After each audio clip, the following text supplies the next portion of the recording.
In a bottomless abyss, a young girl named Erlin was falling, while her older brother watched with desperate eyes, screaming her name at the top of his lungs. He muttered to himself that he would reach her soon, asking her to hold on just a little longer. Signs of exhaustion and panic appeared on the face of the blond young man with violet eyes as he sweated profusely. He saw himself surrounded by monstrous phantoms attacking him, in a state of extreme terror. He was overcome with regret, wishing he had kept running without looking back at that time, and wondered to himself if he would have been able to grab her outstretched hand if he had done so. His thoughts were interrupted by Erlin's voice telling him no, confirming that it was long too late. Her dark phantom materialized before him, placing the blame entirely on him, telling him that everything happening was his fault, and that if it weren't for his foolish actions in the past, he wouldn't be in this hellish place. The scene shifted to a luminous forest where a woman stood behind the young man, walking hand in hand with a small child. The young man looked at an old man groaning in pain, then his groans escalated into a deafening scream. An old man with savage red eyes was rushing towards him, screaming for his blood. Calmly, the young man dodged the crazed man's attack to the side,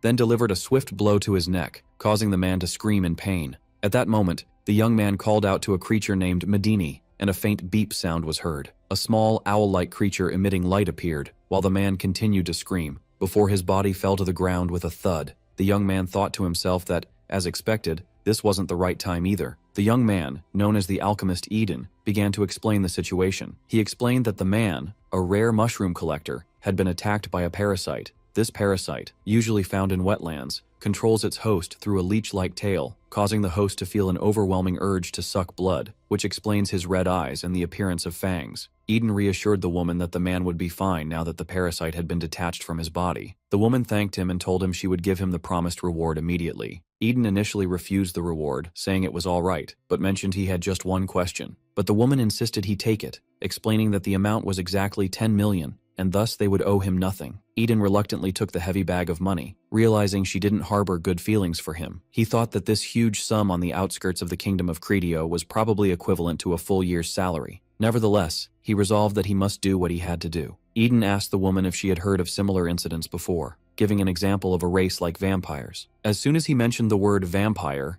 Eden was struck in the neck. The woman realized what she had done and was shocked by her action, noting to herself that she had flinched instinctively upon hearing the word. As Eden trembled in pain, he asked her in astonishment what kind of exercises she usually does, and a notification appeared stating, Day 2601, Palm Strike, 296th time. He thought that this was still okay, then told his little companion that they had another place to go, so they should hurry. Later, he saw a small child dressed as a vampire joyfully declaring that he was a vampire. Eden reassured the old woman that the little boy had no other problems, explaining that he was imitating villains because he admired them, and advised him to be careful. Then the woman threw a small bag on the ground in front of him, saying this was the promised reward. She told him in a sharp tone that with this arrangement they considered themselves to have received no help from him, and asked if he understood, to which he replied in the affirmative with his head bowed. The woman scolded the child, named Lucy, for his behavior and for imitating vampires, expressing her regret that because of this situation she couldn't call the knights and had to rely on bad people for her requests. Eden, smiling, took advantage of the situation and asked the woman again if she had heard any stories or rumors about vampires.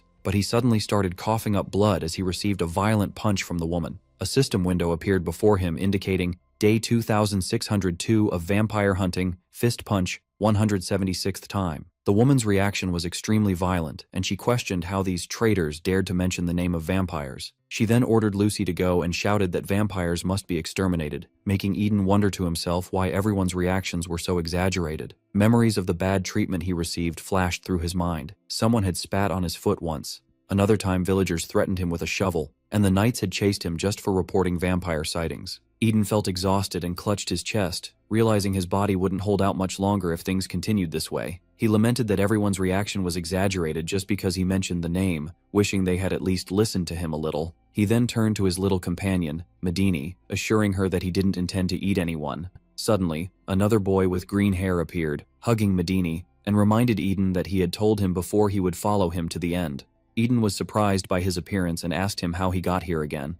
Eden wondered how the boy managed to follow him all this way from his village, and the boy confidently replied that he knew the area around his village like the back of his hand and could follow him wherever he went. The boy then bowed before him, begging him to accept him as his disciple, declaring his desire to become a super alchemist like Eden. Eden was puzzled as to where the boy had heard this, and the boy explained that he had read about him in last month's Alchemy magazine, which included an exclusive article about Eden Isaac, one of the 5 super alchemists, making Eden curse that press interview in his mind. Eden remembered agreeing to the interview because they promised him valuable information, but all he got was a tip on how to make Medini's skin glow, describing them to himself as scammers. The boy continued his pleas, insisting he would do anything he asked in exchange for being accepted as a disciple. Eden flatly refused his request, telling him that if he wanted to become an alchemist, he should go to the Oracle Academy in the center of the Kingdom of Cretio to learn the basics. But the boy argued that life is a hands-on experience, and if he became Eden's disciple, he would learn faster and be able to find his own style of alchemy. The boy insisted he had been ready for a long time, so Eden sat down with him and skeptically asked him how much he knew about alchemy. The boy confidently replied that he had already finished understanding the origins of alchemy and basic sciences from magazines, and that he had prepared well by learning basic martial arts like climbing trees quickly. He added that all he needed was to obtain the ether, which is called the source of alchemy, to believe he could practice basic alchemy. Eden was impressed by the boy's knowledge of the ether's existence, calling it amazing. Eden confirmed that what the boy said was not impossible, as the ether is the infinite and sole source of energy. Eden revealed that they possess most of the ether on the continent of Eden, which excited the boy who felt his chance had come. But Eden followed up his words by raising one finger, explaining that of course, there was one problem. Eden explained that the problem is that all the existing ether is used to keep the city of alchemy floating in the sky, and it is said to be used to maintain the acta.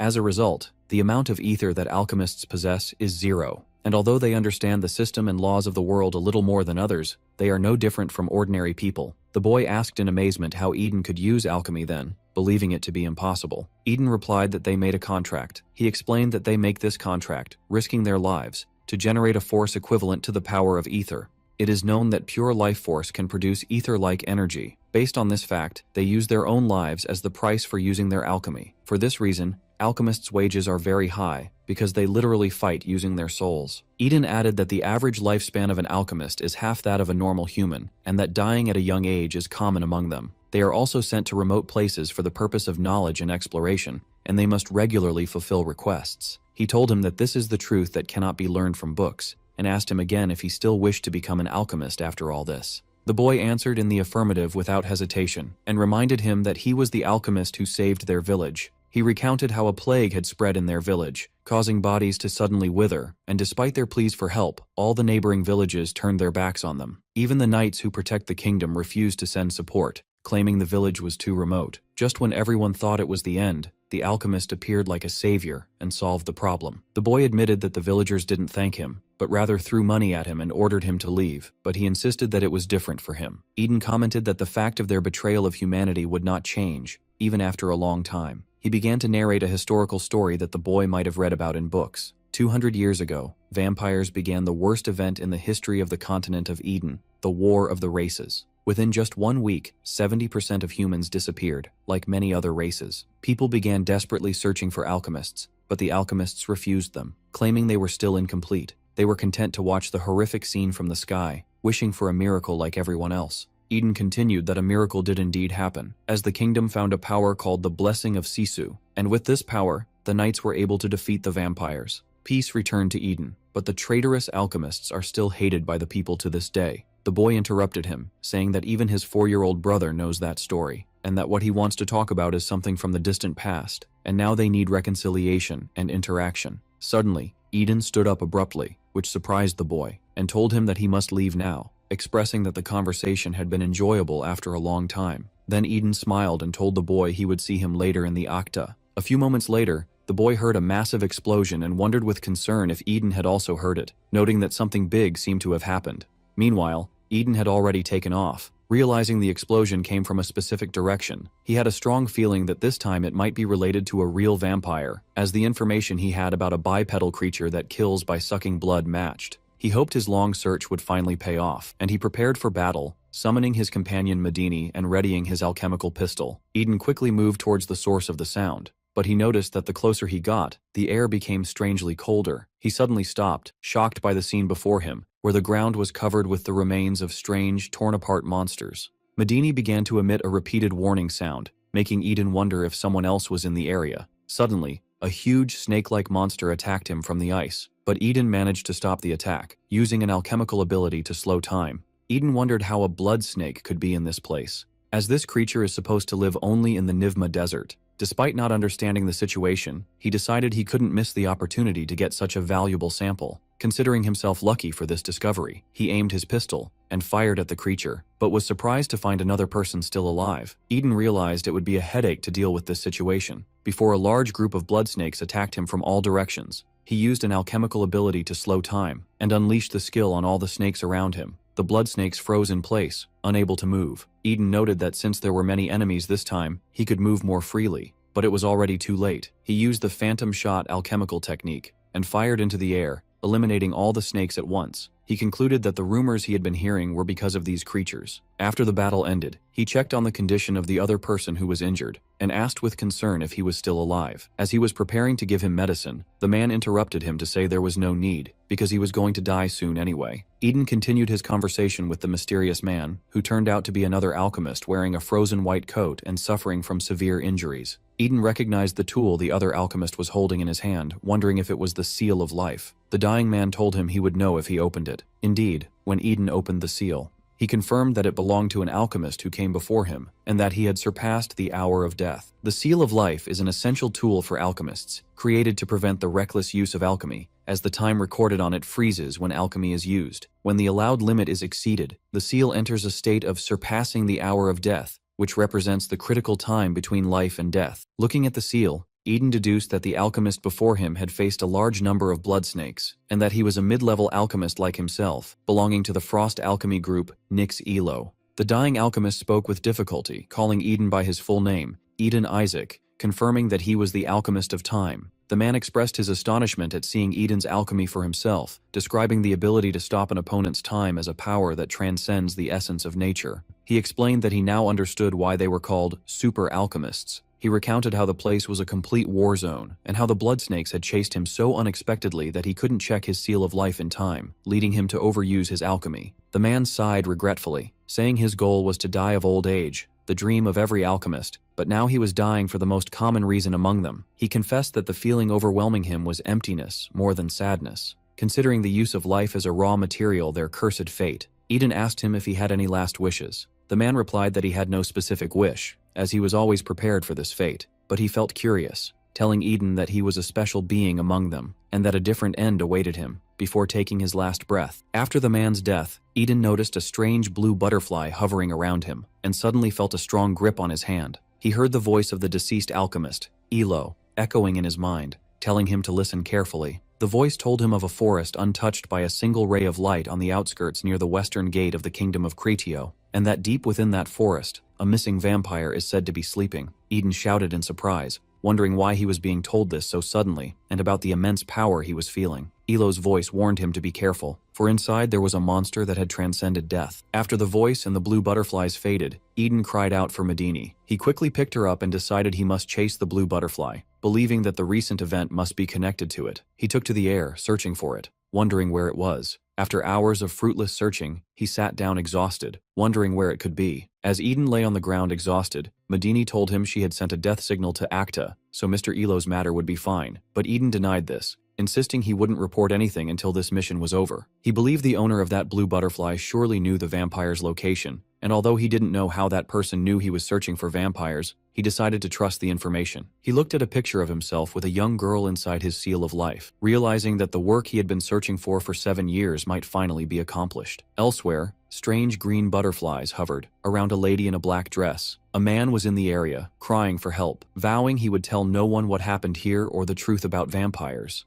and that he wouldn't utter a single word, but a mysterious voice ordered him to be quiet. So quiet that not even the sound of his breath could be heard, after she brutally killed him. Eden arrived at the forest Elo had described, which no ray of light penetrated, finding it exactly as described. Although he felt he had walked into a trap, he had a strong sense that a vampire was waiting for him inside. Eden felt a renewed excitement and energy. This was the first time he had received information in such a strange situation. He asked Medini to light up, asserting that if there was indeed a vampire, this kind of risk was nothing. Eden entered the pitch-black darkness and called out, asking if anyone was there. He walked cautiously, calling out, but there was no reply. He felt it was strange. Although he had wandered for an hour, he hadn't gotten used to the darkness, and felt no sign of life. Suddenly he glimpsed a human foot pass by quickly, and he shouted for Medini, asking if she saw it too. A few moments later, he glimpsed an arm pass by quickly, and he shouted again, certain that it was impossible for a person to be in a forest like this. Suddenly he heard a voice say it had caught him. He turned in astonishment and asked Medini if she heard the voice, but he couldn't find her. He called for her worriedly, wondering what was happening, and suddenly felt something approaching him from behind, and heard a sinister voice telling him it had caught him too, and ordering him to die. In the darkness, Eden was suddenly attacked, but he used the alchemist's skill to stop time, and the sword stopped just before it pierced his neck. He wondered to himself if this was why no one ever made it out of this forest alive. He realized what was attacking him was a headless corpse. At first he thought it was some kind of ghoul, and that he knew how to deal with reanimated corpses, so he planned to throw a cloth from his bag over its face. But the creature was faster and stronger than he expected, and Eden narrowly dodged another attack. He realized this wasn't just a simple ghoul, but a phantom trapped in this place. He deduced that if the body had a vessel of life, the effect of his time alchemy would have been absolute. But this phantom was unaffected. Eden began to ponder the strangeness of the forest itself. No sunlight penetrated it, and despite running, he hadn't stumbled on any rock or tree, leading him to conclude that this place was a constructed space, and he wondered if something was being protected here, which aligned with the rumors of a sleeping vampire nearby. Suddenly the phantom spoke, asking him if he was here to harm that person as well. Eden used his ability to slow time, to ask the phantom if that person he meant was a vampire. He then reassured it that he only wished to meet the person it served. But the phantom angrily refused, questioning how someone like Eden dared to disturb his master's sleep, and promised he would die a more brutal death than anyone else. Eden explained that although 200 years had passed since the War of the Races, humans still considered vampires a source of fear and anxiety, and because of that, the Knights of the Kingdom of Credio were still active, hunting down every surviving vampire. The phantom declared that it still cursed humans, insisting that Lady Anne never wanted the war, but was more afraid than anyone else. Yet she was forced to die just for being a vampire. The phantom described all humans as the same kind of monster. Eden offered his apology for the past, acknowledging that there must have been victims of the war among vampires too. He stressed that this was exactly why he wanted to meet the vampire, and that it wasn't just curiosity. Eden offered the phantom a deal, asking it to let him meet its mistress, Lady Anne. He assured it that he was willing to gladly give his life if that was the price. Eden warned the phantom that the knights would eventually find this place and brutally kill the sleeping Lady Anne. But he pledged to protect her, even if it cost him his life, explaining that this was something he had long wished for. The phantom asked why Eden was so insistent and willing to risk his life. Eden revealed that an alchemist had kidnapped his younger brother after a tragic accident. He explained that this alchemist, named Ivan, was dabbling in forbidden alchemy in an attempt to become a god. Eden admitted he was too weak at the time and couldn't do anything, but things had changed now. Eden plans to obtain vampire blood to gain an immortal body, which would enable him to transcend the limits of alchemy. With this power, he would retrieve his brother and begin his bloody revenge, which is why he needs Lady Anne. The phantom commented that Eden was blinded by the desire for revenge, but it was impressed by his determination and conviction. It decided to give him a chance to prove his resolve. Medini appeared in the phantom's hand, who told Eden that this companion he cherished as a family member, he must kill with a knife. If he did, it would grant him a chance to meet the lady. A few moments later, Eden appeared having stabbed Medini, considering this to prove his seriousness, and demanded to be allowed to meet Lady Anne as promised. The phantom acknowledged that Eden was not deceiving it, and told him he could meet Lady Anne by following a path in the forest. Suddenly, Medini flew towards Eden, making a sound. Eden hugged her and reassured her that everything was fine now, which puzzled the phantom, who wondered how she came back to life after being stabbed with a knife. Eden explained that his friend and assistant, Medini, is a living being created through alchemy. She can be stabbed and killed, but she can also come back to life instantly. Eden announced that he had fulfilled his promise and would now go to meet Lady Anne. The phantom became enraged, believing Eden had tricked it, and vowed to tear him apart and kill him brutally. Eden calmly replied that he did not mean to deceive it, and pointed out that this situation was not urgent for him alone. Eden concluded that the phantom gave him a chance in a situation where it could have easily killed him, which meant the phantom itself had some lingering attachment and a desire to save its mistress. In the end, Eden asked the phantom to entrust him with the task of saving its dying mistress. The phantom acknowledged that Eden had been waiting for this moment just as much as it had. It realized that Eden had understood everything from the beginning. The phantom apologized to its mistress in its thoughts, admitting that despite Eden's deception, it couldn't help but feel a glimmer of hope, a hope that this time would be different. Eden walked down the illuminated path the phantom had shown him, and after landing in a spot filled with flowers, he finally found what he was looking for. He saw a woman lying under a large tree, and wondered in shock if this was the monster that had ravaged the land 200 years ago. Eden noticed that the woman was stabbed,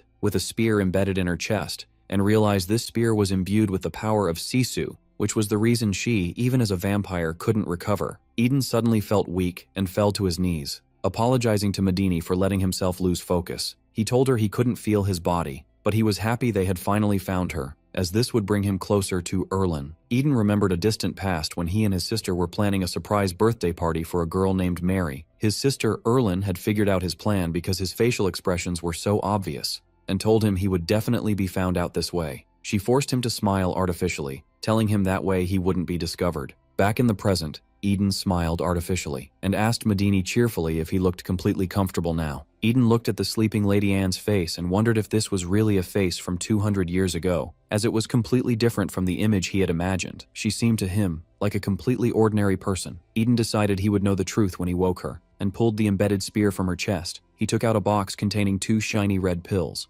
explaining that only 2 blood life flowers could be made annually from the essence of alchemy. He remembered the instructions he received to use it when Mary was about to die and blood was flowing from her like a fountain. Eden thought that the current situation was similar to his situation with Mary, but with different feelings. He removed the spear from Lady Anne's chest and placed one of the blood life flower pills into the wound, hoping it would work. Before the girl woke up, he tied her up with ropes. A few moments later, Lady Anne began to regain consciousness. She initially wondered about the sounds she was hearing and who was there. Eden ran to her and asked if she was okay, as she was fully waking up. Lady Anne gradually regained consciousness, wondering where she was, and if she was still alive. She vaguely remembered escaping from somewhere, then was surprised when she realized she was tied up with ropes. Eden reassured her and expressed his happiness that she was alive, explaining he was worried because she hadn't responded for an hour. Then he told her the shocking truth. 200 years had already passed. Eden explained that the War of the Races had ended with humanity's victory, and guessed she might have fallen asleep here while escaping. He justified tying her up with ropes as a precautionary measure, because he only has one life and didn't want to take any risks. He tried to reassure her that he wouldn't do anything strange. Lady Anne took the opportunity and attacked him angrily. Eden quickly bent down to dodge the attack. The lady questioned what he had done to her, and vowed to kill him. She threatened to suck his blood until his body was completely dry. Eden coolly commented on her threat, expressing his happiness to confirm she was a vampire, but realized that dealing with her easily would not be an option. Lady Anne attacked him, screaming, "Die, human!" But Eden used his slow time ability and froze her in place. He calmly asked her to talk, admitting he knew she was angry because of the past, but she refused angrily, calling him an arrogant human, and questioning how he dared to give her orders. Eden regretfully told her that her attempt was futile. He then formally introduced himself, declaring he was Eden Isaac, the Alchemist of Time. He explained to her that he controls time, and as long as a vessel of life remains in a body, he can slow the flow of time for anything. He added that moreover, if the target was a single person and not many, they wouldn't be able to move a single hair. Then he mocked her a little for her frozen attack pose, pointing out that she looked funny. Lady Anne angrily demanded that Eden release her immediately, asking what he wanted from her. Eden calmly replied, noting that she had finally decided to talk, and suggested they get straight to the point. Eden explained that he wanted to find his younger sister who was kidnapped 8 years ago, and to achieve that, he needed vampire blood. Lady Anne was surprised and asked if this meant he wanted to become a blood servant.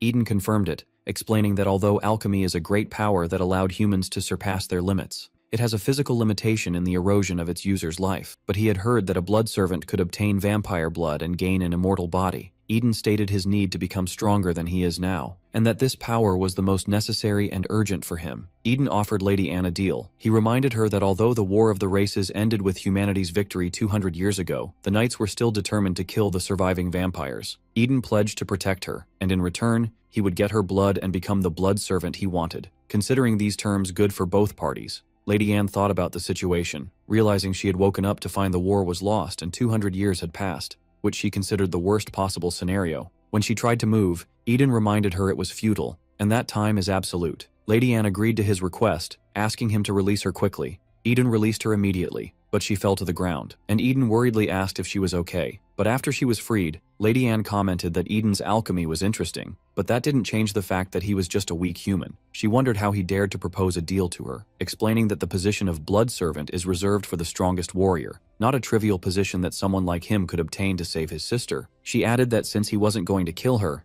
it was pointless for them to waste more energy. She thanked him for saving her, but considered this the end of the line between them, and bid him farewell. In a desperate attempt, Eden stopped her and showed her the alchemy magazine, in which only the strongest alchemists appear, pointing out that it was an exclusive interview that not just anyone could get. He thought his attempt had failed. Lady Anne sighed, and Eden thought to himself that things were getting more complicated, and he would surely die. He wondered what he should do now. and considered whether he should start a long battle using alchemy first. As Eden was wondering if he should hit Lady Anne and kidnap her, she surprised him by saying he should have told her that sooner. She declared he was the strongest of the strong, and that there was no better candidate to be her blood servant, confirming he was fully qualified. Eden replied happily, noting her good judgment, and that there was no talent like his anywhere. But he thought to himself that she was surprisingly naive, and this was the easiest scam of his life. Eden eagerly asked if he would be bitten immediately, admitting he wasn't quite mentally prepared. But Lady Anne replied with surprise, explaining that she now knew he was the strongest, but he hadn't proven it yet. She told him he had only qualified,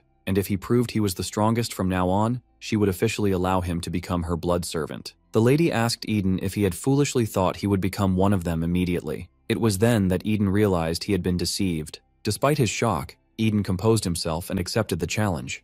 Eden was confident that she had planned this from the beginning, and he believed she had orchestrated all of it just to get revenge on him, asking Lady Anne what method she preferred for him to prove his strength. At that moment, Lady Anne stopped and asked him how he knew her name, then suddenly realized and wondered how he knew she was a vampire in the first place. Eden replied that one of the maids who were protecting her had told him. He explained that he didn't know what she looked like because she was headless, but it seemed she had been protecting this place for a long time. Lady Anne's confusion grew, asking what headless maid he was talking about. Suddenly she felt something strange, and began to lose focus. A dark, evil entity appeared in her mind, repeating the word, erase, and this entity began to erase her memories with a large paintbrush. This being continued to erase her memories one by one. All her memories were hanging on a wall, and the being didn't stop erasing them with its brush. Then the being realized Lady Anne was looking at it, so it turned to her, and it smiled a sinister smile, saying, erase. A few moments later, Lady Anne clutched her head in pain, and told Eden she couldn't remember anything and asked what happened. Eden noted with concern that something was wrong. When Lady Anne tried to reassure Eden that she was fine, he grabbed her and asked skeptically if she was really okay. Suddenly she started acting strangely. Her form changed, which confused them both. She screamed that she was not okay at all. Eden was surprised by this sudden change, and Lady Anne transformed into a small child. Eden realized this was the vampire's disguise he had only heard about. Lady Anne screamed at him that it was an ability that couldn't be real. Lady Anne became frustrated, feeling her body was completely drained of energy, and realized the story of 200 years passing was not a lie. Eden asked her to check her height, telling her she reached about his chest. She bit him in anger, and screamed at him to check her form again now. Eden screamed in panic, asking what the hell she was doing. She calmly replied, surprised by his fuss over nothing, and told him that once he became her blood servant, he would be fine in no time. Eden demanded she make him her blood servant immediately, but she refused, saying she didn't trust him with something like that. Eden screamed, asking about his shattered arm. She replied that it was his fault for being a weak human, not hers. Eden scoffed at her, pointing out that she was 200 years old and using that as an excuse. She ordered him to be quiet and quickly tell her how much she had grown. Eden told her it was obvious she hadn't changed at all, which she didn't believe. Suddenly, a large, strong man stopped her. Thinking that Eden was holding the shoulders of a small child, with his mouth stained with blood, Eden thought he had failed this time. The angry man shouted at Eden, calling him a scoundrel. The man immediately apologized, explaining that he thought Eden was kidnapping a child and had made a grave mistake. Eden replied that it was okay, and blamed it on bad luck, claiming his cousin had eaten wild berries and started playing around. Lady Anne told the man there was no need to apologize, and that Eden had made it look suspicious, but he could have used kinder words. Eden thought he might have to hit the vampire. Eden thought to himself in anger that he had wasted the rare blood flower, and that there must not be any more of it even in the black market, and that he would surely die when Mary found out. Then the man asked Eden if he was the alchemist, and Eden introduced himself. At that, the man asked Eden for a favor. The man suddenly stopped when he heard a scream. When the man asked Eden for a favor, he suddenly heard a familiar voice calling, "Emily!" The man rushed towards the source of the sound, a nearby hut. Upon arriving, he found the old woman, the grandmother, putting something strange and green in her mouth, while her granddaughter Emily was scolding her severely. Emily was asking her grandmother how many times she had warned her not to put random things in her mouth for fear of being bitten. The grandmother started crying, accusing Emily of not letting her do anything and always being harsh with her, and demanded she return what she had taken from her. When the grandmother saw Lady Anne, she rushed towards her immediately. When she reached her, she hugged her at once, expressing how much she had missed her. Then the grandmother commented that Emily was small and cute, and that's why she loved her more. Lady Anne felt uncomfortable with this scene and tried to push the grandmother away from her. The grandfather invited everyone inside to talk, while Lady Anne was screaming in the background that she would kill Eden. Inside, the grandfather explained to Eden that the grandmother had suddenly turned into a child. He added that she now couldn't even remember her family's faces. He recounted how the grandmother used to be strict. sharp-witted, and never missed a detail. Then one day she started forgetting things, and now she was like a little child who understands nothing. When Eden deduced that the favor the grandfather asked for was to treat the grandmother with alchemy, Emily was shocked and realized he was an alchemist. She immediately assured him that they had nothing to give him, and begged him to eat and leave. Eden reassured her not to worry about that, and that he couldn't leave after being invited for a meal, admitting it had been a long time since he had been welcomed so warmly. The grandfather told him not to think that way, that the past was over, and that just having people show up in a remote place like theirs was a blessing. Eden decided he must earn his meal. He asked Medini to bring him a book, and a magical book appeared before him. Eden explained that although the alchemy he mastered didn't help much with healing, he knew a good remedy. He opened the book and searched until he found what he wanted, the inverted silver thorn tree. He put his hand into the book and pulled out a fruit from this tree, explaining that it clears the mind, and that if the grandmother ate it after her meal, it would be beneficial. But the grandmother snatched the fruit and ate it immediately, prompting Emily to scold her again. Afterward, the grandfather asked Eden about his plans, and he replied that he was thinking of heading to the nearby village of Robins to get some things. The grandfather noted that Emily seemed more cheerful than usual and guessed it was because they had a guest. The grandfather suggested that Eden stay the night because the bridge to the city was under repair, and he would be able to move easily the next day. After a moment of thought, Eden agreed, noting that he and Lady Anne would need new clothes anyway. Eden noticed that Anne was more cooperative than he expected, although he had thought she would be more annoyed. But Anne warned him not to think she was nice, and that she would kick him out immediately if he tried anything. She added that her warning included all the humans in the place, and that she was watching all of them. This comment angered Eden, who called her a stupid vampire in his mind. After that, Emily asked Eden for help with the laundry, and he immediately agreed. Emily asked him if he had ever washed clothes by hand before, and he replied of course, explaining that without alchemy, he was just an ordinary person. While they were washing the clothes, Eden commented that the weather was nice and the laundry would dry well. Suddenly, Anne was hit in the face with a ball of mud. The grandmother suddenly invited her to play Mud War. Anne felt extremely disgusted, and screamed in anger that she would kill them all, while the grandmother ran away laughing. Elsewhere, two people were watching Eden from a distance, having located him and the vampire with him. One wondered if the other would really meet him even though their leader Ivan hadn't ordered it, and the other confirmed that he wanted to find out for himself why Ivan chose him, and to see how special he was. As evening fell, Eden gave the grandmother a blanket to keep her warm. Eden commented that it was surprising to see her asleep, as she didn't look different from normal humans. Later, after Emily enjoyed a relaxing bath, she asked Medini if she had enjoyed it too. Emily apologized to Eden for being late and asked if anything had happened, and he assured her that everything was fine. Eden asked Anne if anything had happened to her, but he was surprised by her reaction and felt a murderous intent coming from her. She remembered when she was enjoying the bath, and Emily apologized for what the grandmother had done to her, asking her to understand her condition because she was sick, and telling her that her grandfather really liked her. As Emily was hugging Anne tightly, and Anne tried to push her away, which greatly angered Anne, Emily apologized to Anne, explaining it was just an excessive gesture of affection. After the boisterous bath, Lady Anne decided she would never bathe with anyone ever again. Emily offered her a glass of milk to calm her down, and told her that milk was the primary reason for bathing, while Anne sat in confusion. She thought that even though there were humans in front of her, she didn't feel angry at all, and wondered if this was the feeling of amnesia, describing it as very annoying, but she didn't know what to do in this situation. Anne was surprised when she saw everyone looking at her strangely. Suddenly, the grandmother woke up and saw the glass of milk in Anne's hand. The grandmother snatched the glass of milk from Anne and claimed it was hers, which prompted Emily to scold her again and tell her that this cup was for Anne. Eden tried to calm the situation by jokingly telling Anne that the milk seemed to suit her taste. At that moment, they heard a knock on the door. Emily told them it was her grandfather and that she had asked him to bring some vegetables from the garden.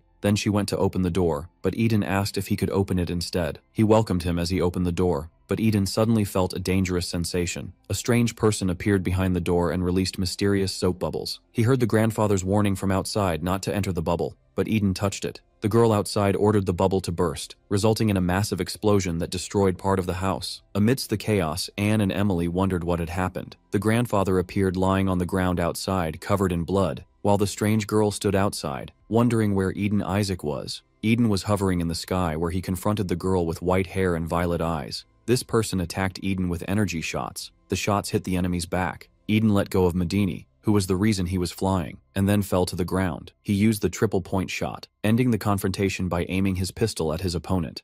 Eden asked his attacker for their identity and the reason for their actions. The attacker realized that Eden's pistol was the weapon of the legendary sage Grace, describing it as extremely dangerous. Eden realized the enemy would not respond to his questions, so he shot them in the head. After making sure the enemy was dead, Eden moved to check on the grandfather. Near the destroyed house, Eden screamed in horror upon seeing the injured grandfather. He apologized for being late and began to treat the grandfather immediately. The grandfather thanked him for protecting their family. But in the other space, the attacker stabbed Eden in the chest. Eden screamed for Medini as he fell, his eyes filled with a furious look. The attacker warned that she absolutely hates people who mess things up. Eden fell to the ground, bleeding, wondering how he was still alive. Despite losing so much blood, Eden wondered what kind of monster this was that had appeared out of nowhere. His only concern was to save the grandfather quickly. As he was losing consciousness, he saw a blue butterfly and realized that the master of this butterfly was the one who had helped him find the vampire. The grandfather shouted that he would not let the attacker get near his family. The bubble-using attacker appeared, walking towards them, trapping the grandfather in one of her bubbles.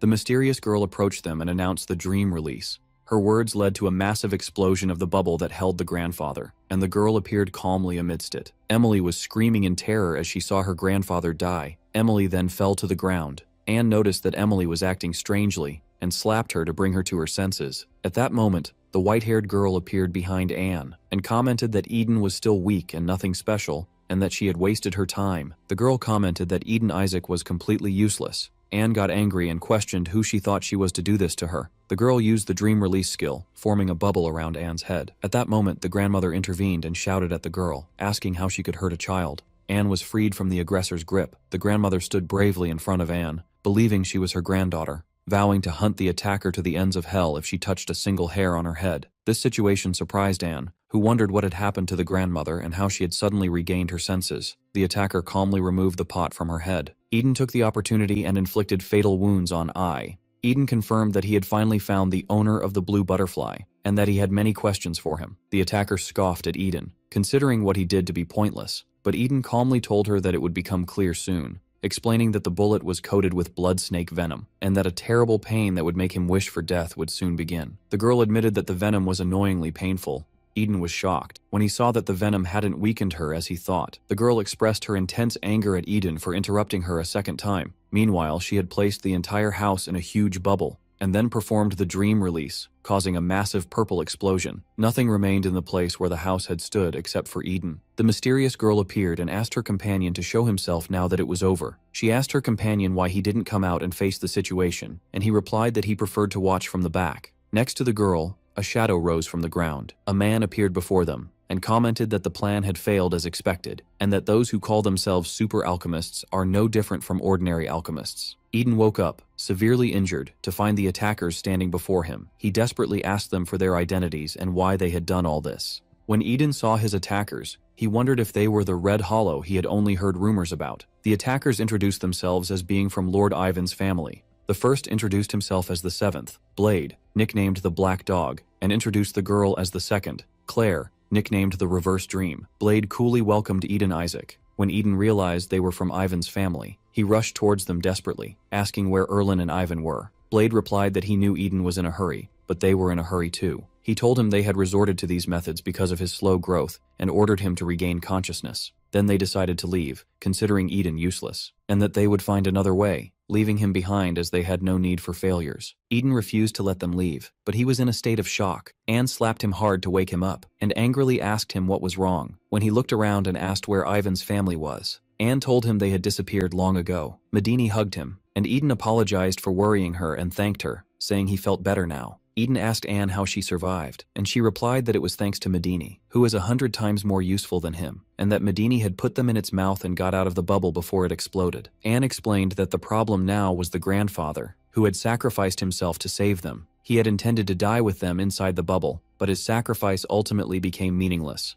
At that moment, Eden took out a device and sent a distress signal to Acta. Eden told Emily that an alchemist would come to help soon. Emily wondered what the point of that was, while Eden blamed himself because he should have protected them but failed. Eden sat beside the weeping Emily, apologizing, and blaming himself for her grandfather's death because his weakness prevented him from protecting him. Emily was crying in grief for her grandfather, and Eden felt deeply ashamed of his weakness. 3 days later in the village of Robins, as Eden was recovering in bed, Anne confronted him angrily. She demanded to know the truth of what had happened. Eden wondered to himself what this was supposed to mean. Anne asked him how the world's strongest alchemist could be so easily defeated by those people. Eden was surprised by this question and tried to remain calm, but he realized this was an opportunity he couldn't waste. Eden responded to her question with another, asking why she, who claims to be the strongest of her kind, couldn't do anything during the attack, considering it was a perfect opportunity for her to show the prestige of vampires. Anne was flustered by this response, and she started hitting Eden while screaming angrily. How dare he utter such rude words to her? Eden decided to tell her what he knew since they were in the same situation. He explained that those they had met were Ivan's followers,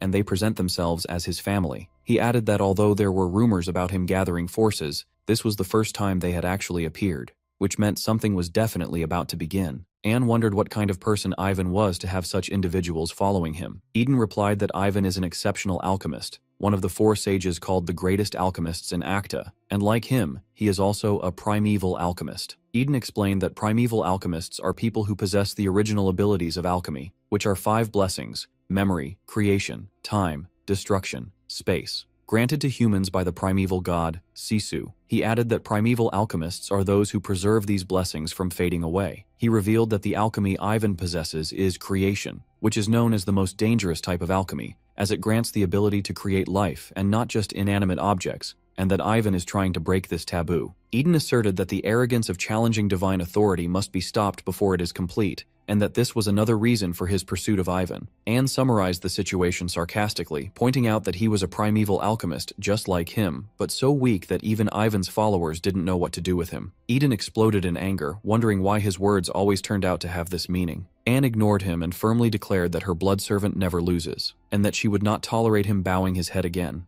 Eden agreed with a forced smile, thinking to himself that her true nature shows when she gets angry. Anne suggested to Eden that they change the subject. Eden suggested going out to buy new clothes for Anne. She was surprised by Eden's sudden suggestion to go out and buy her clothes. Anne got very excited and hurried him, asking annoyedly, "What are you doing?" After shopping, she came out wearing a new black dress and looked happy, thanking the shopkeeper for his service. Eden commented that beautiful clothes are like wings and that her appearance was not bad at all. As they were walking, Eden felt some chaos, but she ignored it and suggested they hurry to eat something delicious. Suddenly, they noticed a large crowd of people running down the street. Someone shouted that the full moon circus had arrived. Eden got very excited and begged Anne to go watch it just once. Eden said to Anne, pulling her by the hand, that they just mentioned the full moon circus, the show he had really wanted to see. Eden promised her she would enjoy her time there. Despite her reluctance, Eden agreed to go quickly. Amidst the large crowd, Anne wondered about all the fuss over the circus. Eden explained that the circus puts on shows with lots of amazing tricks, and the full moon circus in particular is said to be so spectacular that it rivals alchemy. The shows began, but Anne didn't seem impressed at first. To help her see better, Eden lifted her up and placed her on his shoulders.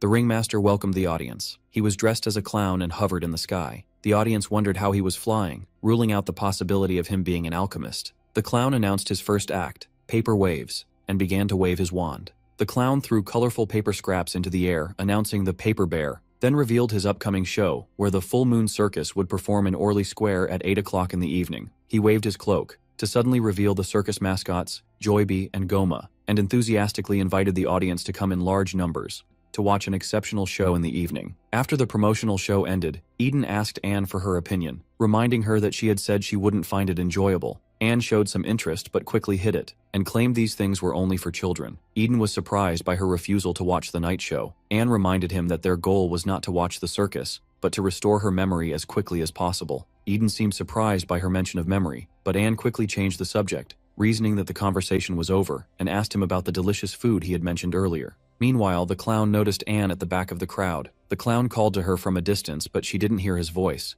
Eden told Anne that the clown was calling her, and indeed, the clown shouted loudly, calling her Little One. Anne was annoyed by this name, and suddenly, the clown moved with incredible speed, leaping high into the air with unnatural agility. He landed behind her in the blink of an eye, shocking both Anne and Eden with his amazing speed. Anne asked him sharply what he wanted, addressing him as human. The clown ignored her question and approached her, commenting on the beauty of her red eyes when seen up close. The clown kept staring at Anne non-stop, which angered her. He then formally invited her to attend the show at 8 o'clock. Anne coolly declined his invitation, saying she wasn't interested and would rather eat something delicious instead. The clown thought for a moment, and then made her another offer. He took out a bunch of tickets and told her he would invite her entire family, adding that thanks to her, everyone would enjoy a wonderful show. Anne was surprised by his behavior and asked him what kind of trick he was trying to pull, and he replied that she couldn't deceive his eyes. Anne expressed her annoyance at the clown's talk about her family and demanded he get out of her sight, telling him sharply that she didn't have a family. Suddenly,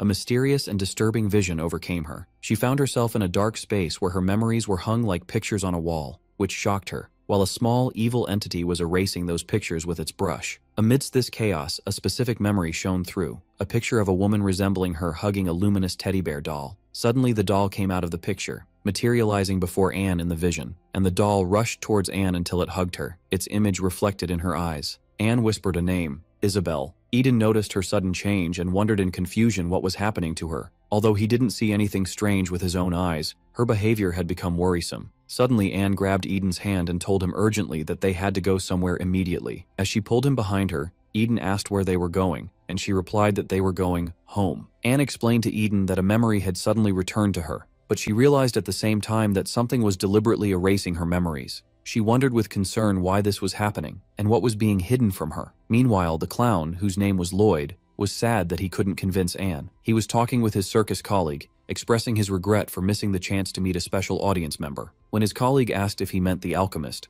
Lloyd denied it, and indicated that he meant that girl, who seemed familiar to them. Later at a train station, Eden thought that this might be the first time he had ridden a surface train since he parted ways with a character named Mary. He explained to Anne that they took the train because the place she described as home was located on the outskirts of the kingdom. Eden noticed Anne looking around with a strange expression, and he jokingly assumed that trains didn't exist 200 years ago and that this experience must be new to her. But Anne angrily denied it, insisting that in her era there were better and more wonderful means of transport, like the baggage carrier and the fire nut that could move 2 mountains, and Cinderella's pumpkin carriage. Eden continued to tease Anne about the old modes of transport, quietly wondering if they were really better than modern trains. But Anne retorted that he still needed more education on the matter. She punched him in the face. Their conversation was interrupted by the arrival of the ticket inspector who asked to see their tickets. Eden presented the tickets while trying to hold back his tears, but the inspector announced loudly that the tickets were for 1 adult and 1 child, which clearly angered Anne.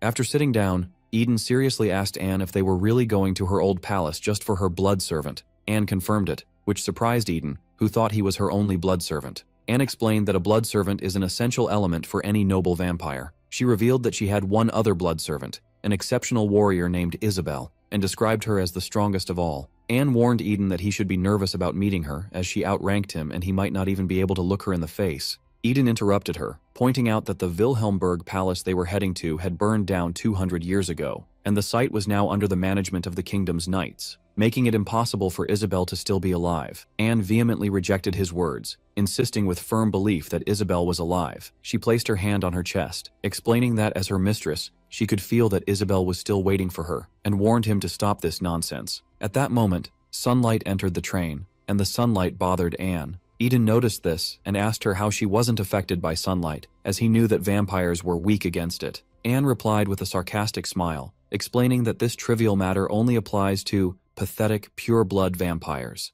As for her, being a noble half-blood, sunlight was no problem at all. Eden was shocked by this revelation, wondering about the existence of hybrid vampires, as he had thought they only maintained the purity of their bloodline. But Anne ignored his question, and announced that she was hungry and they should go eat. Eden tried to stop her, determined to get an answer, but she left him alone. Eden sighed, grumbling about her rude personality, and began to wonder if her being a half-blood was the reason for her short stature, and he felt a headache from the many secrets surrounding the world of vampires. At another time, Anne was thinking, wondering if she had chosen the wrong person. Anne asked Eden if that was suitable for him, but Eden quickly assured her that this was the second reason. That drives him to persevere no matter the difficulties, readily declaring that the time to start has come. Back on the train, Anne was sitting in front of a huge amount of sweets, eating earnestly. Eden asked her in amazement if she could eat all of this, and she confirmed it, adding that she had actually brought less than usual, and that if she wanted to, she could fill the entire train car with sweets, as her appetite had no limits. Eden noticed a crazy look in her eyes as he thought about her obsession with sweets, while Medini rested in a nearby bowl, looking full. Eden commented that if he had more time, he would have bought more. Then he jokingly asked if she wasn't going to eat, and offered to eat her share himself. But she exploded in anger and screamed at him not to dare touch her food. Anne grabbed Eden's collar violently, which surprised the other passengers. Eden, who was trembling, tried to reassure the worried Medini that he was still fine and could handle the situation. But he soon collapsed comically, declaring that he regretted nothing, and that a simple stomach ache was worthless for the sake of sweets.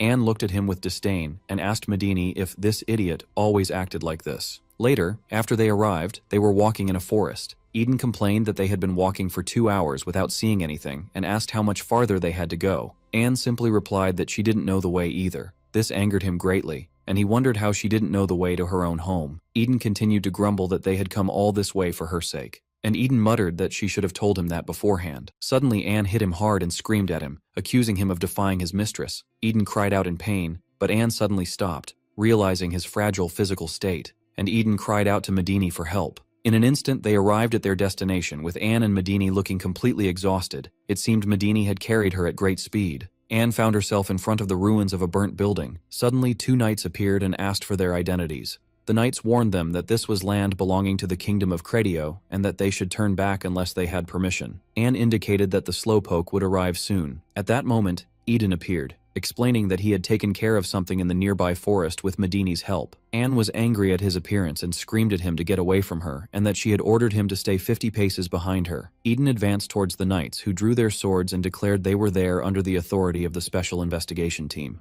Eden calmly told the knights to lower their swords, explaining that he had something to check as a member of the Special Investigation Team. He explained that after the War of the Races, their team was formed and given the authority to investigate anywhere to monitor any unknown beings, and that the Kingdom of Credio was a prime example of this agreement. He then presented a card bearing the badge of his office. The knight captain examined the badge and confirmed it was real, but he wondered why they had come to these remote ruins. Suddenly, he recognized the name Eden Isaac on the card and was shocked, realizing he was in the presence of the famous super alchemist. At that moment, more knights arrived, and their leader immediately recognized Eden, asking him excitedly if he was the alchemist of time, Eden Isaac. Eden confirmed his identity, and the knight expressed his deep admiration, explaining to the astonished Anne that Eden was highly regarded among the archer knights. He added that he had dreamed of becoming an alchemist and admired Eden's unique abilities, especially since they were about the same age. Eden felt pleased with this praise, much to Anne's displeasure. The knight's attention then turned to Anne, wondering about the identity of the little girl beside him and the need to verify it.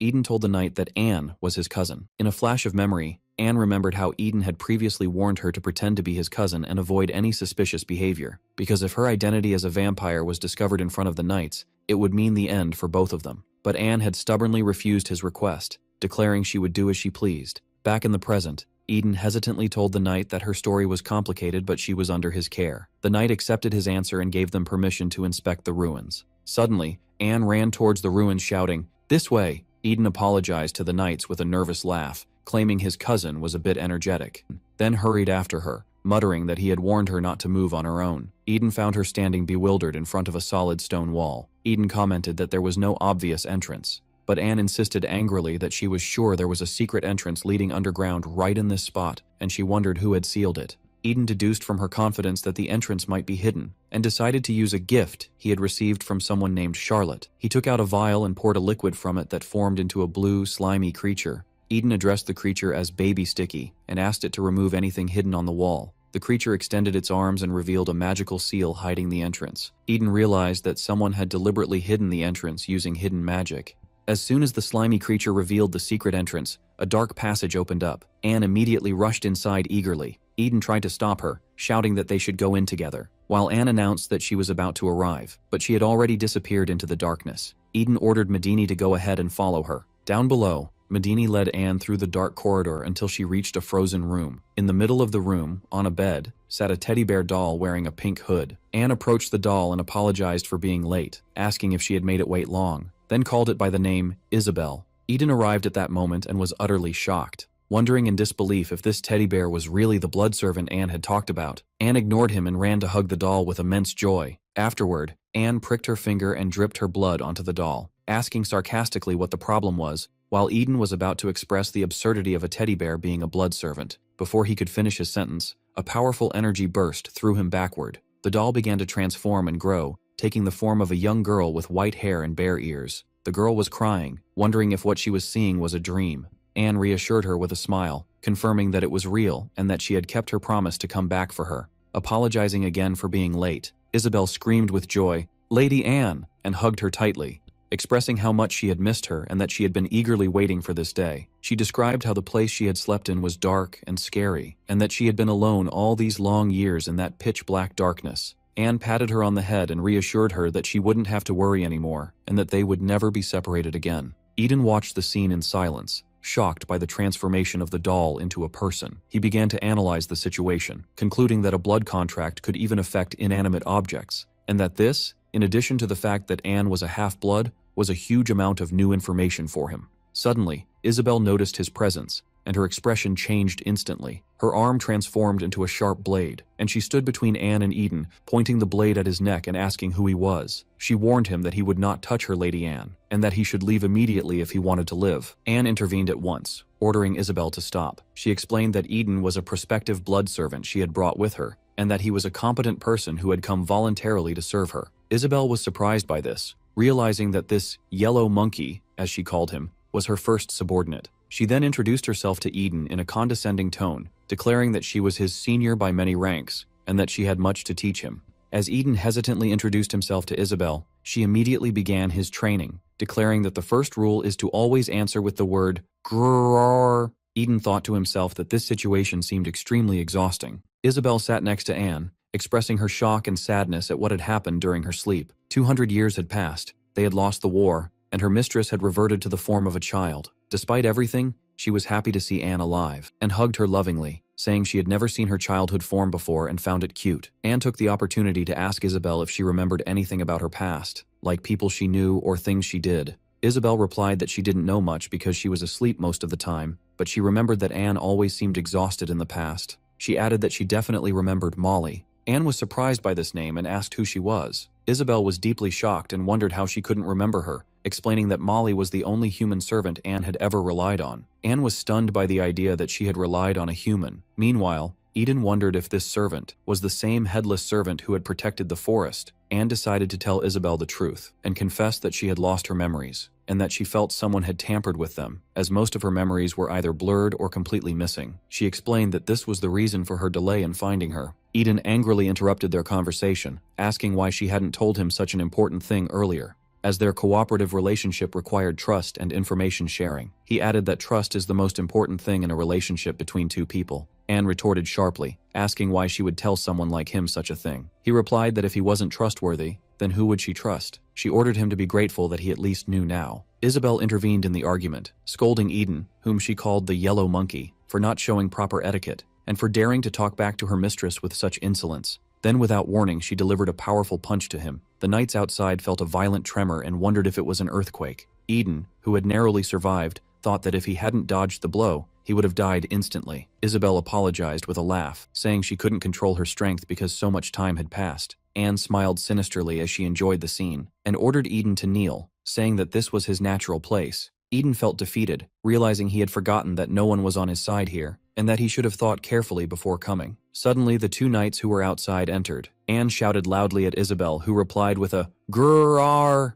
and disappeared. The knights worriedly asked Eden if he was all right after they felt the massive earthquake. Eden reassured the knights that they were fine, claiming that what happened was just a small mistake during the investigation. The knight captain was impressed by Eden's power, considering it amazing that a mistake could have such force. Eden asked Anne to leave now, pointing out that the place was filled with ominous energy. Anne immediately agreed. The knights thanked Eden for his efforts before he left. Outside, Eden wondered about the nature of that cellar, and Anne replied that she didn't know. Maybe it was someone's dwelling in the past, but now it was just useless remains. Anne told Eden that she had a new goal she wanted to achieve. She enthusiastically announced that she would create her own family, a great and powerful family that could not be destroyed.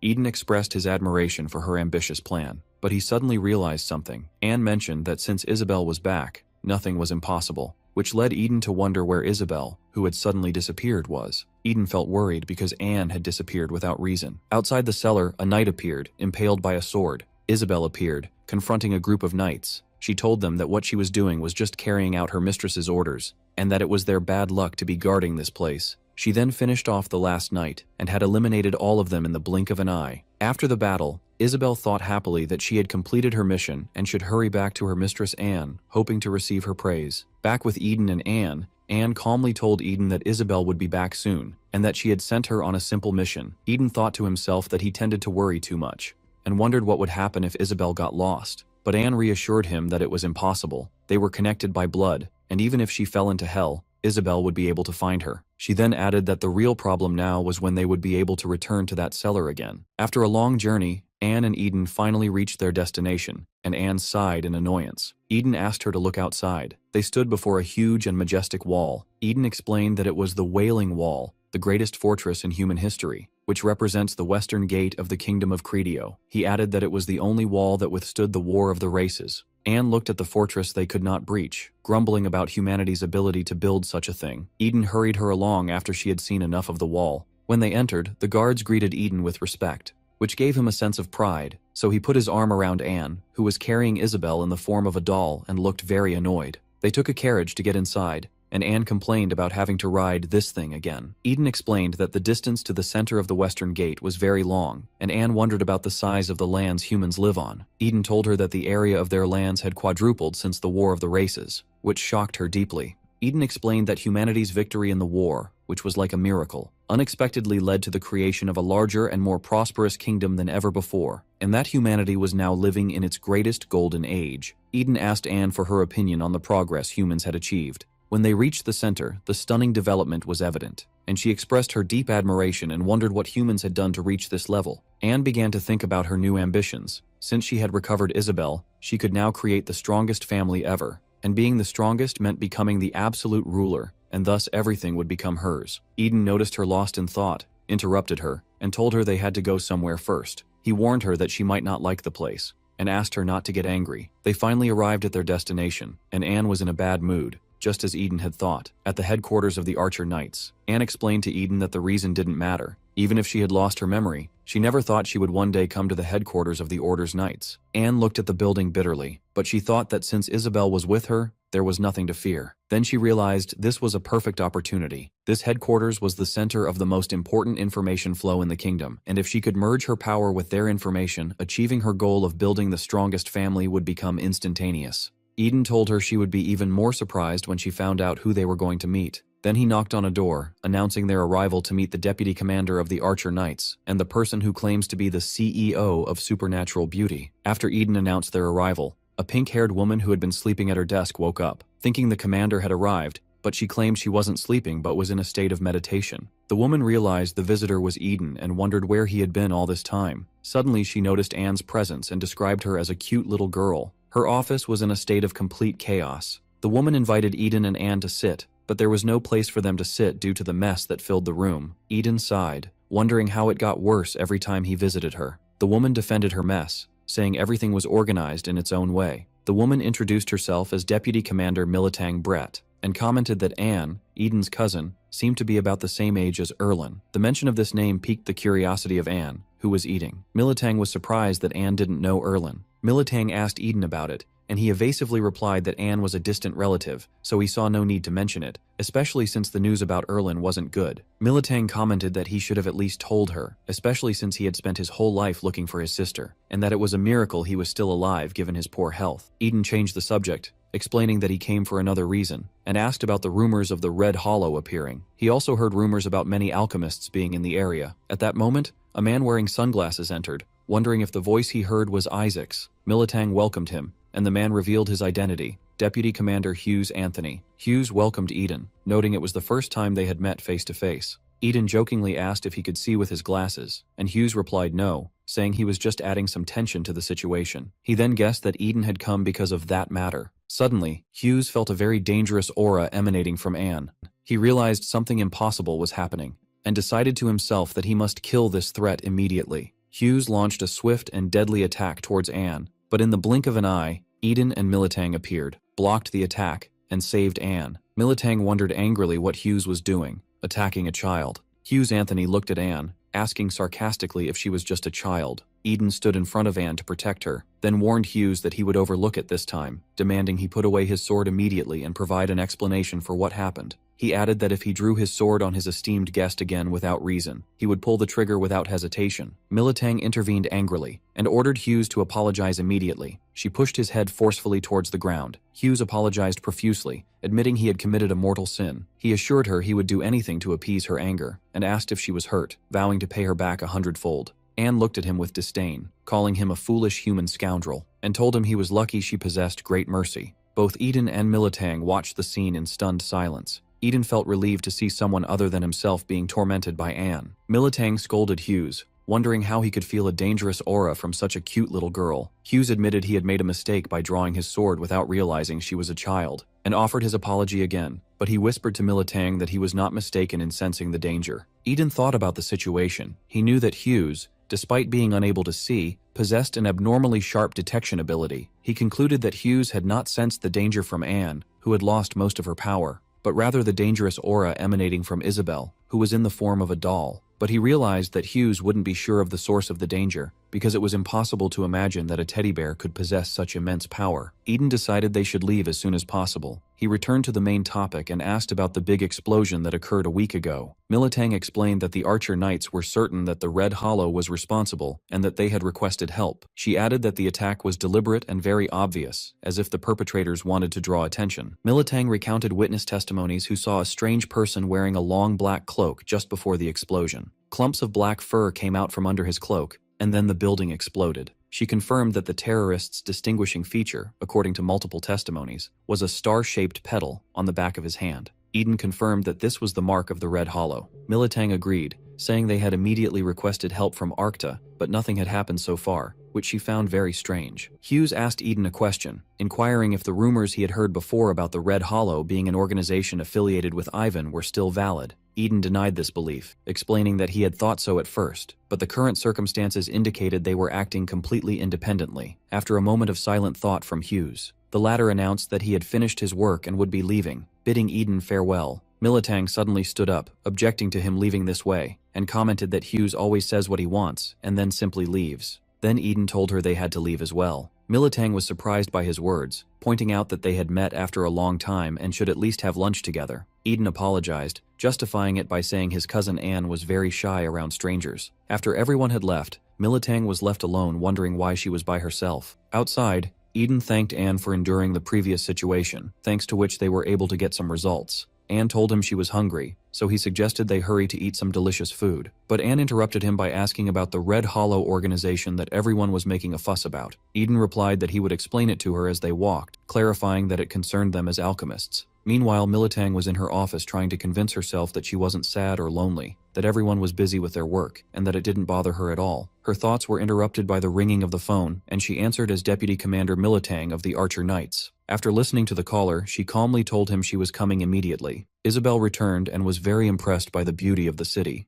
Eden and Anne arrived at Colden Square, where Isabel was surprised by the strange sights around her, wondering about an old-fashioned car and a bear distributing balloons to a little girl. Eden began to explain to Anne that the Red Hollow organization could be considered traitors, and that they were officially classified as an anti-alchemist organization. He clarified that they were more accurately alchemists who advocated for the liberation of the ether. They had suddenly appeared out of nowhere and raised the issue of alchemists using their own lives as a driving force for alchemy, demanding that the ether be distributed to all alchemists so they could use alchemy without restriction. But Eden added that if this happened, it would inevitably lead to the collapse of the floating city of Arcta, which is maintained by the ether, and one couldn't imagine the problems that might arise after that. Anne commented sarcastically that it was just an internal conflict, that they were acting arrogantly, and reminded him that he had come all this way to stop it. An ice cream cart caught Isabel's attention, and she addressed Eden saying, "Hey, yellow monkey, shall we go get one?" Eden commented that seeing Isabel so captivated reminded her of the past,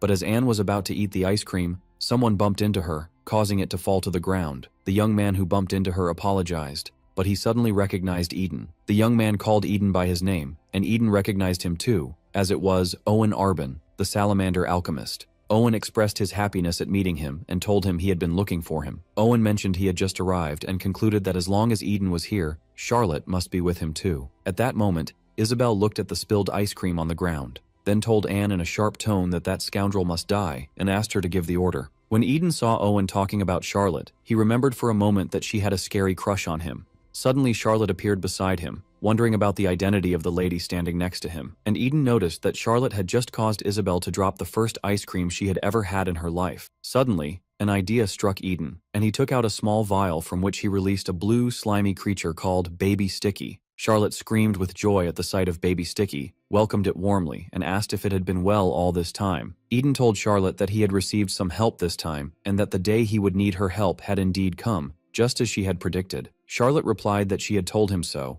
and that if he had listened to her, he wouldn't have faced any problems. Eden thought to himself that she hadn't changed at all. Meanwhile, Owen suggested a solution to the situation, where he would quickly eat his ice cream, and then intentionally drop it on the ground. This way, they would both be in the same frustrating situation, and it would be fine. Owen considered himself a genius, describing his solution as peaceful for everyone, but Anne quietly told Isabel that she would allow her one hit. Immediately after, Isabel delivered a powerful punch to Owen that knocked him to the ground, screaming in pain. Owen wondered why, and Isabel told him he was a stupid monkey who had crossed the line, and that those who do so get a punch, warning him never to insult ice cream again. Charlotte commented that she agreed with Owen being an idiot, but she could never agree with a stupid bear being strong only when beside Eden, and here her identity was revealed. The Oracle Alchemist, Charlotte Catherine. Isabel was surprised to be called a stupid bear, but Charlotte insisted it was ridiculous for someone who seemed so inferior to her to exist, and asked Eden if he agreed. Suddenly, it seemed Isabel understood the situation. She grabbed Eden's hands,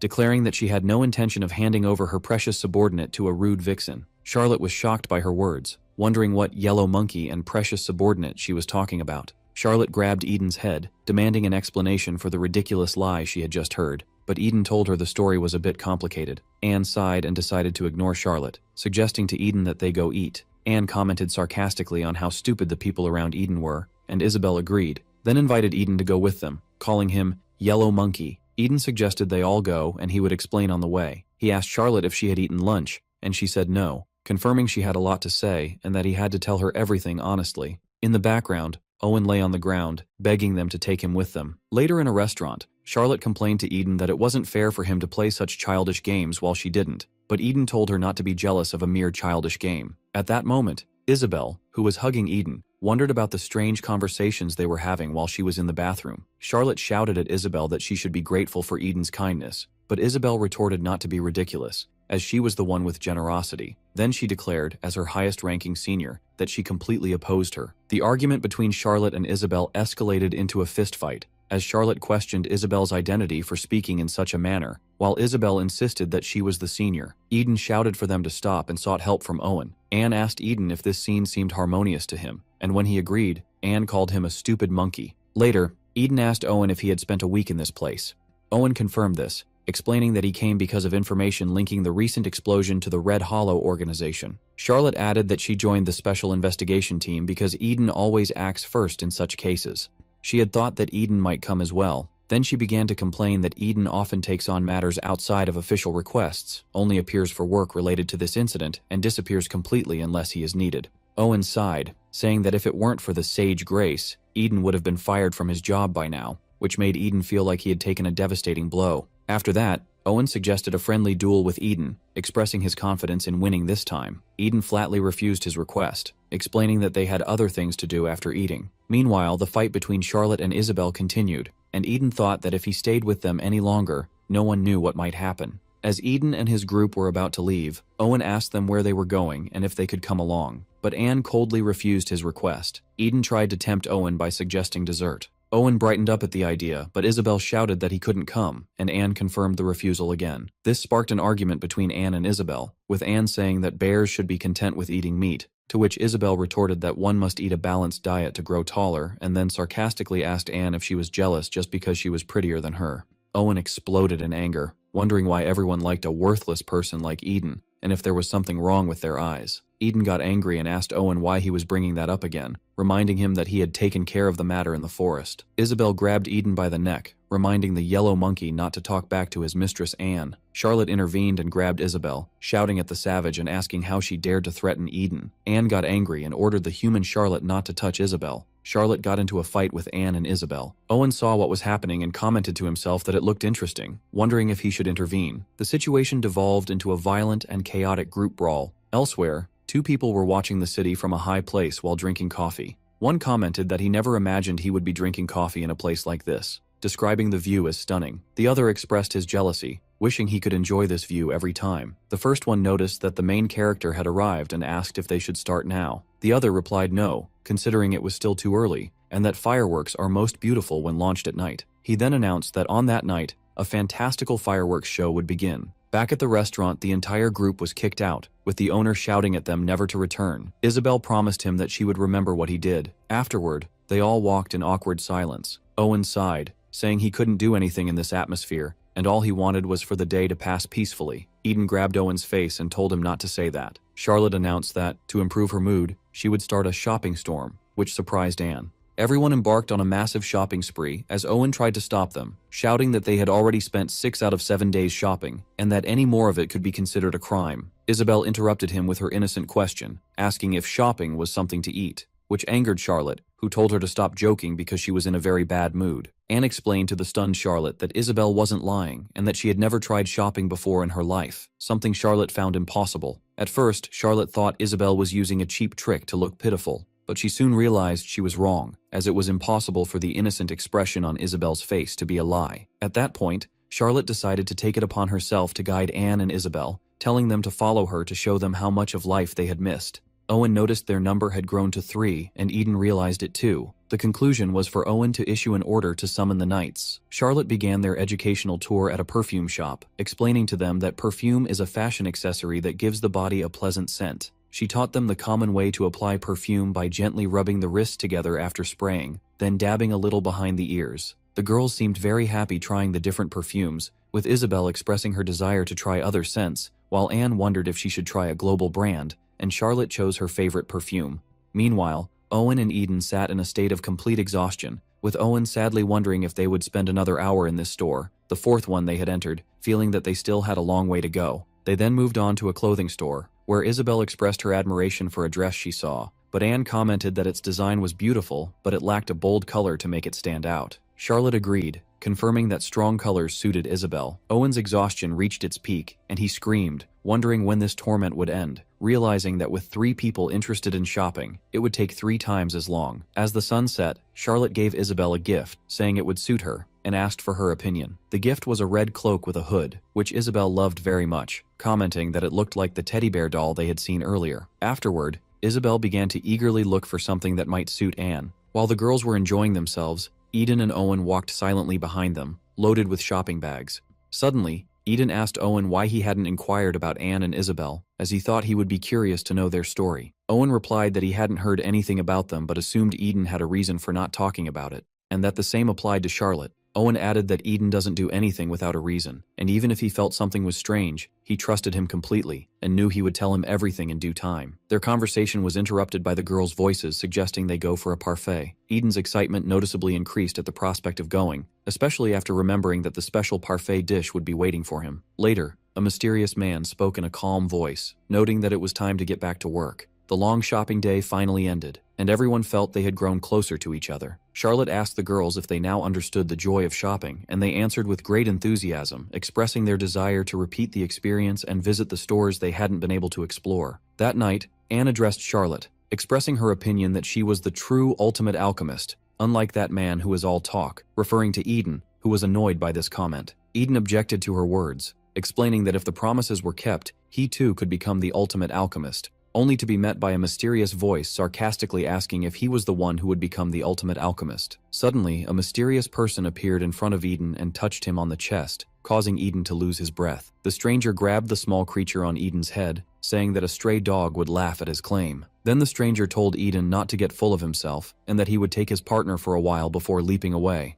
Anne looked angrily at the man as he moved away and called him a scoundrel, then told Isabel they would follow him, and she immediately agreed. But when Eden tried to move, he felt it was difficult and wondered if it was because of alchemy. At that, Owen placed his hand on Eden's shoulder and asked him to wait while he went to chase the kidnapper. Anne objected, insisting that she would get Medini back as soon as possible. Eden tried to stop them and begged them to take him with them. Meanwhile, Charlotte ran worriedly to Eden to ask if he was okay, and checked to make sure he wasn't harmed. At that moment, a frightening explosion came from behind them. The scene was interrupted by a cry for help from someone running down the street, screaming for help from a ferocious monster chasing him. A strange little creature appeared. When someone touched it, it would greet them with the word, "Hello?" before turning into a ball of fire and exploding. The explosion caused a shockwave that stunned everyone, and Eden commented that they had finally appeared. This was followed by the appearance of large numbers of these explosive monsters throughout the city, causing panic among the people who began to scream and flee, warning each other that these creatures explode on impact. One of these creatures approached a child running with his mother and was about to explode on him before Eden intervened and saved the situation by slowing down time. Then a massive purple explosion occurred near the child and his mother. Eden shouted for Charlotte, ordering her to focus on rescuing people first, and she responded immediately. Charlotte used alchemy and poured a blue liquid on the ground, which quickly materialized into her creature, Sticky. Charlotte ordered Sticky to evacuate everyone, and the creature immediately began rescuing civilians by using its body to create slides and safe passages for them. Amidst the chaos, Owen appeared, surrounded by flames, known as the Salamander and Half-Dragon, and announced that he would take care of the rest. Afterward, Owen unleashed a massive fiery attack from his mouth, wiping out all the monsters in his path. Eden watched the scene from a distance and felt relieved that he hadn't arrived too late. After Owen had destroyed the monsters, Charlotte commented that it had been a really long time since the three of them had worked together, while she hugged Eden, who wondered if it had really been that long. But Owen quickly looked to the horizon, explaining that it wasn't over yet, and that it seemed the monsters hadn't only appeared in this location. Amidst the chaos that engulfed the city, a female knight was directing citizens to evacuate and head to the highest possible ground, with priority given to supporting the injured. She shouted at someone else named Alan, urging him to be careful and vigilant if he wanted to survive. And Alan replied that he was coming right away. Suddenly, one of the small monsters appeared in front of Alan. He pushed the woman he was carrying away from him at the last moment, so the explosion hit him alone. Alan fell to the ground, and his companion screamed his name in terror. Elsewhere, Isabel continued to chase the kidnapper, who thought to himself that she was more persistent than he had imagined. The kidnapper felt tired of running and decided it was time to disappear. But before he could, Isabel suddenly threw her sword at him and attacked, sarcastically asking if he hadn't heard her mistress order him to stop. The kidnapper sighed, realizing that as long as it involved that man, nothing would be ordinary. He then asked the two girls if they were also alchemists, which Anne flatly denied, ordering him to stop the nonsense and hand over Medini, or leave. The kidnapper replied that it was a pity, then used a technique called arrow lock to trap Medini inside a blue cube. He revealed his identity as the former alchemist of air, Isaac, and told them he couldn't recommend them for the Red Hollow, so their death here would be the cleanest option. Afterward, Isaac stomped his foot on the ground and flew into the air, launching an attack he called Arrow Fractal, which caused the ground beneath the two girls to shatter. Isabel was surprised by the distortion of the ground. Isabel asked Anne to wait a moment and that she would be right back after finishing her mission. Then she launched an attack on Isaac, delivering a powerful kick that he couldn't dodge. Isaac was amazed by her speed before Isabel attacked him again. Isabel used one of her skills to approach Isaac quickly. Isaac noticed the danger of the attack and activated an energy shield around himself. Suddenly, Isabel appeared, piercing through the shield, and told Isaac that if he was going to die, he should die gracefully. She then pierced Isaac's body, causing him to scream in pain. After that, Isaac directed the same arrow fractal attack towards the shocked Isabel. The attack hit Isabel hard and sent her flying, causing Anne to scream her name. Isabel got up, coughing, and reassured Anne that she was fine, expressing her embarrassment at showing this weak side, and insisting she would finish it quickly. Isabel threw a red rose into the air, and it transformed into a large sword, which astonished Isaac. Facing the sword, the injured Isaac used a technique called Stratusgate